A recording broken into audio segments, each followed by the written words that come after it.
Weekend market recap for stocks, Bitcoin, gold, and silver. Let's go. This is Dan Max at EXP Realty, aka the trading agent, with the daily stock, Bitcoin, gold, and silver market recaps. Please check out the Discord room. Link is in the description.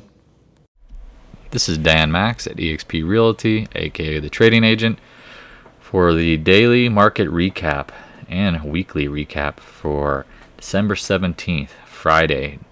Quad witching OPEX, triple witching day, whatever you want to call it. It's a lot of stuff going on today. Let's jump right into it. Here's the Discord room again. If you are not familiar with this, come check it out. Always chatting. Tons of resources here along the left. Always here to answer questions if possible. You know, just a good friendly chat. Come on in. Every once in a while we talk junk and might make some jokes, but yeah, a lot of trading information. Jump into Bitcoin. Keep saying it's a big cup and handle, holding this like 46,000 level. Could it get back to touch like this fib area at 42 over the weekend? If you know Bitcoin, you know that's totally possible. So let's just keep that in mind. You can zoom in on the hourly. Man, it's getting real choppy. Chop before the drop, chop before the pop. I'm seeing a lot of negative articles out there about Bitcoin, so I would not be surprised if short term the masses who read this kind of stuff might puke over the weekend. I would just keep that in mind. I'm not bearish on it, but I also am realistic that when I see tons of articles come out on a Friday crapping all over anything in general, like they're trying to set the mood. Let's just call it that. So let's jump into the typical names and run through them all as quickly as possible. I know everyone hopefully had a good week. If you watched the previous videos about gold and silver and what's going on this week, I mean, we literally knocked it out of the park. We were right about mostly everything we chatted about. We'll talk about what we're right and what we're wrong about. But if you like, please subscribe. Check this stuff out. I promise you, it's going to be worth your time watching these videos in the Back to Basics series and the learning. There's a ton of stuff in here, and it's just tough to consume. You're a sponge. You can only take so much water. Don't think if someone dumps a bucket on your head, you're going to know everything. TLT. We said it would get up to here. I thought at some point this week we'd pop back up to there. We didn't, but we did hold. And what did I say yesterday? I did not like this candle formation below the 20-day. Notice what happened. We popped right back up. Really that simple. I don't really care too much about the rates. I say this every time. The only time I really care about the rates is if they're moving big, and they're moving all over the place. The dollar. What did we say about this formation? Same thing. A doji back under the trend line. Didn't really like it. Look what happened. The dollar popped again. I mean, it looks like the Turkish lira is just blowing up. So just keep that in mind. I guess we can let's just remove this W pattern for now because it's definitely chopping. Looks like more of a channel chop than an M. Unless you do, maybe it comes back up and touches. Again, watch the 26 level. I've been talking about that, and if you've been paying attention, you know. The VIX, this is typically what they do. They try to blow out the VIX and chop it out during OPEX, especially if you pop. We said, you know, once it got to 35, there wasn't really a crash risk. So of course it came back, and you are where you are. Man, options expiration, pin action, 360. Nice work, guys. You got the close to be within 13 cents of the prices you want. You killed probably more calls by closing it under 460 because no one's expiring, but you're at the 50-day. What can you say about today? You say, oh, the volume's high. Is it breaking? Here's the thing. Options expiration, usually high volume. A lot of action. It just typically is. But a lot of chop. Notice the long wicks on both sides. Let's just wait for Tuesday. Turnaround Tuesday, continuation next week. I know what's going on. We have seasonal bullishness coming up. If you study my discussions about seasonal bullishness, this is the chop before maybe the Santa Claus rally. Tough to say. Really tough to say. You know, that's where you pick and choose your battles. Qs, again, wide and loose, but it's under the 50-day. I mean, I keep moving this circle over because I feel like we're going to get to it at some point at a retest. It's looking more likely. Let's stretch this out. Let's draw this proper. Nice and proper. I would look at a retest at... Why is this mouse, if you've been watching my videos, I mean, it's a piece of crap. Anyway, I would watch the 100-day. I would watch the retest of these areas, I mean, it's not a coincidence that they're going to line up and we'll probably touch them. So if you're short the Qs, the 100-day better break. If not, you will get the rally back. Gold, this is one which is interesting. The close, again, they love to slam this stuff when no one's paying attention. We back tested one of my old uptrends naturally, but we're at the 50, 100, 200-day confluence. Nothing worried about it. If you watched the videos earlier this week, we talked about the 4 factors affecting gold. They would play out this week. FOMC meeting culminated with the lows, and we rallied back strongly. I like the volume off the low. Keep it simple. If you got in 65 to the 164 level, you know your stops, you know your levels, you're good to go. There's really nothing else to say. I mean, I like it. I mean, people go, oh, it wasn't up today. It's like, well, dude, it's coming off the bottom. Give it patience. Be patient. Nothing happens. Every day doesn't have to be up. Like, here's silver last time it bottomed. It chopped for a couple days and went. Silver, nice double bottom. I love double bottoms, W patterns, whatever you want to call it. Looks fine. If you're buying dips, high five. Have your stops. Know your plan. If you're a silver ape, you get some. You love this price action. You should be buying. You shouldn't be complaining about it. GDX, again, we retested the recent lows. It looks real simple. Again, remember, I don't trade on this computer. This is just a backup. When I do travel, I can take it with me in charts because eSignal does not have a Mac version. It's so annoying. Anyway, here we go. 20-day. Bounced off it high and tight. I have no problems with that.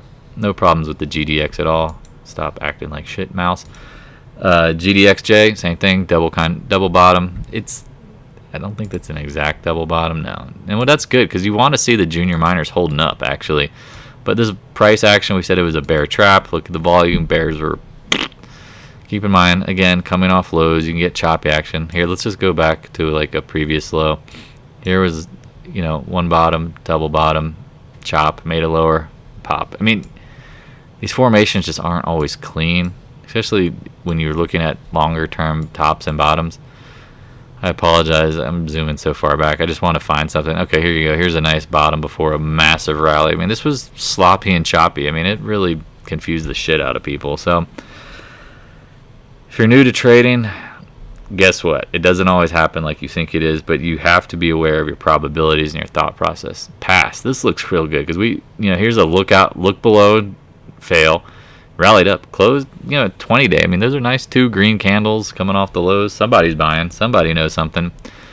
I did an alert on this for U.S. Steel, and I said if you got down into the low 22s, it was a buy today because they came out with earnings. Or they had a warning. It said that the quarter might be a little soft, but everything should be fine. Here's again, chop, chop, chop. Buy at 22. Here's your stop. I bought today. I anticipate this thing to go wild up, hopefully into the holidays. It looks good. I don't know what to say. Just buy it and have a stop. Buy it at 22s. If you had your opportunities, you did it, and you have a stop. $1 to make 10. It's going back to 30 at some point. VALE, we've been talking about this has been acting really well in a shitty market. I mean, Scott's all over this one. If you were buying in 11s, it's at 14. You're like, that's not bad, but guess what? It could double. I like that risk reward. Everybody who's in playing this, high five to you. Congratulations. Nice work. Thanks for watching and participating, and also just trade. I mean, that's part of the market. Here, speaking of trading, if you not trading AMD, then you're going to be hating life. Hit the upper trend line, backed off. We said 20-day, holding the 50-day. Chop, chop, compression. It's due to go sideways. I don't have any content or positive things to really say for the stock for the short term because it's just going to get stuck. And when I say stuck, waterlogged, going nowhere, just keep that in mind. Apple's real interesting because I was wrong about this, but I was not wrong about yesterday's action. I did not like how we closed right at the lows at the trend line, and now we're back below it. Ugh. This is really tricky. This is one of the times where when you're trading, you're just like, I don't know. And then you say, well, look at the high volume. Damn, look at that. And I'm like, dude, it's OPEX. I don't trust the high volume. If the Qs are going to go back to the 100-day, then why wouldn't this go back to the 50-day? There's your alert. There's your whatever you want to say. Like, watch for it. I'm taking a note of that because 20-day Apple 167 area plus. That's what you're looking for. I don't think. Keep in mind, 20-day was your friend. It's, you know, when it violated, see how I was like chopping up. It can be your friend. I do ultimately think it's going to go higher. And again, this has nothing to do with liking or disliking Apple, but I think the upper trend line on the monthly is going to get hit. Let's just keep it that simple. Good old micro strategy. I know if Kyle was watching this, he was asking me about it today. I was like, man, if you're playing this, you should be probably selling puts, especially if you think Bitcoin's going to hold. Nice little test of the fib and then bounce. I mean, it's chopping. It's pretty. It's one of those stocks that has personality. It doesn't just do things cleanly sometimes. Here's a nice clean gap and go, professional gap.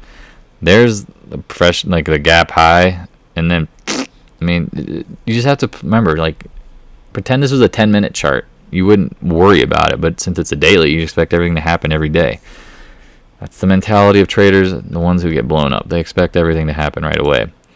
RIVN today, that was, I mean, it got absolutely shit canned this morning, and you could have traded it. You could have bought this 95 area. I mean, gap down at the lows, should have continued lower. Like, put that on your, put that on your toast and eat it. Like, that's not a bad setup.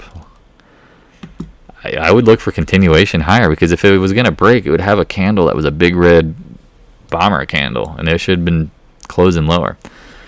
Put RIVN on your checklist. I might actually do a stock alert on that, because I like the risk reward. I mean, if you're buying at 95, what are the odds it gets back to 180? I don't know, but what are the odds of it getting back to 130, 140, 150? You do the math. That's a 30, 40, 50% potential, and it could happen in what? 1, 2, 3, 4, 5, 6, 7, 8, 10 days? Ugh.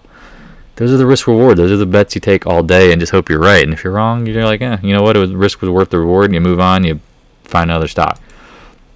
Roblox, we've talked about this one. When it hit the 2 times range, it was a sell. I'm liking it if it can get down to here, but today's action pulled it back over. Again, I'm not going to chase. It's holding around the 50-day. There's a 3-day range. I do anticipate the Qs to pull back at some point, so if it does, there you go. Let's just Roblox. I mean, I'm taking notes because I'm reviewing as we speak. I just do this right after the close. 100-day moving average next week. That's all you need to know. Wait for it. If it doesn't get there, just wait. I mean, there's always another trade. That's just how awesome trading is. You don't have to always trade. Tesla, talked about this today, how I didn't think the Qs were going to melt down if Tesla was holding up. Seems to be holding up. I painted this little blue area because I think it's probably going to hold there for a little bit. But don't be surprised, too. 100-day could always be in play, especially when you're this low. PENN, this is one that was very, very, very, very interesting to me, because I am predicting a short squeeze at this at some point. And guess what? Maybe the short squeeze started during OPEX. And, I mean, I've got some dirt cheap calls. I have not bought the stock because I'm waiting for the 20-day, but today's action engulfed the last 3 days. You have not seen that previously in the down move, so keep that in mind. This looks like it could be a trend change. If it's a trend change candle and the trend is going higher, then we want to buy. But what's going to be the first problem? This 20-day in red. We need to get over that. You are good to go. EXPI. Kyle, I hope you sold some puts today. I like the action. We zoomed out. We're talking about this one. It's like, hey, man, this is a good area. It's seasonally,